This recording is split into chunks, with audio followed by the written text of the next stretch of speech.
आपण नेहमी बघतो की भाजप आणि काँग्रेसमध्ये कायम नेत्यांची तुलना सुरू असते। पंडित जवाहरलाल नेहरू, इंदिरा गांधी यांची सर नरेंद्र मोदींना नाही अशी टीका काँग्रेसकडून होते, तर पंतप्रधान म्हणून नरेंद्र मोदींनी केलेली विकास कामे सर्व काँग्रेस काळापेक्षा उजवी आहेत असं भाजपकडून सांगितलं जातं। आज भाजपला सांगायला एक नवा विक्रम मिळालाय।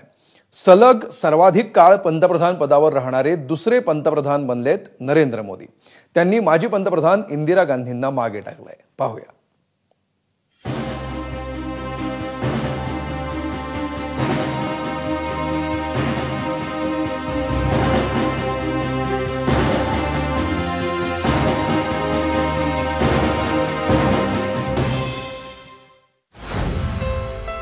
पंतप्रधान नरेंद्र मोदींनी माजी पंतप्रधान इंदिरा गांधींचा विक्रम मोडलाय।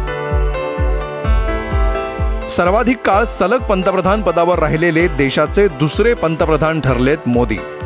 आता त्यांच्या समोर फक्त देशाचे पहिले पंतप्रधान पंडित जवाहरलाल नेहरू आहेत। मोदींनी पंतप्रधान म्हणून आज 4078 दिवस पूर्ण केले। इंदिरा गांधी 4077 दिवस पंतप्रधानपदी होत्या। 24 जानेवारी 1966 ते 24 मार्च 1977 या काळात इंदिरा गांधी पंतप्रधान पदावर होत्या। मे 2014 पासून नरेंद्र मोदी पंतप्रधानपदी आहेत। सवाल कार्यकाल का केवल नहीं है, इस कालावधि में उन्होंने जिस तरह से देश को आगे बढ़ाया है वो उदाहरण है, मिसाल है। एक वैभवशाली भारत, एक गौरवशाली भारत, एक संपन्न भारत, एक समृद्ध भारत, एक शक्तिशाली भारत, एक विकसित भारत का निर्माण प्रधानमंत्री जी के नेतृत्व में हो रहा है। जन विश्वास, जन आशीर्वाद और राष्ट्र की निष्ठा से युक्त यह कार्यकाल का रिकॉर्ड बनाने में जो प्रधानमंत्री जी का योगदान रहा है, उससे हर भारतवासी हर्ष का अनुभव कर रहा है।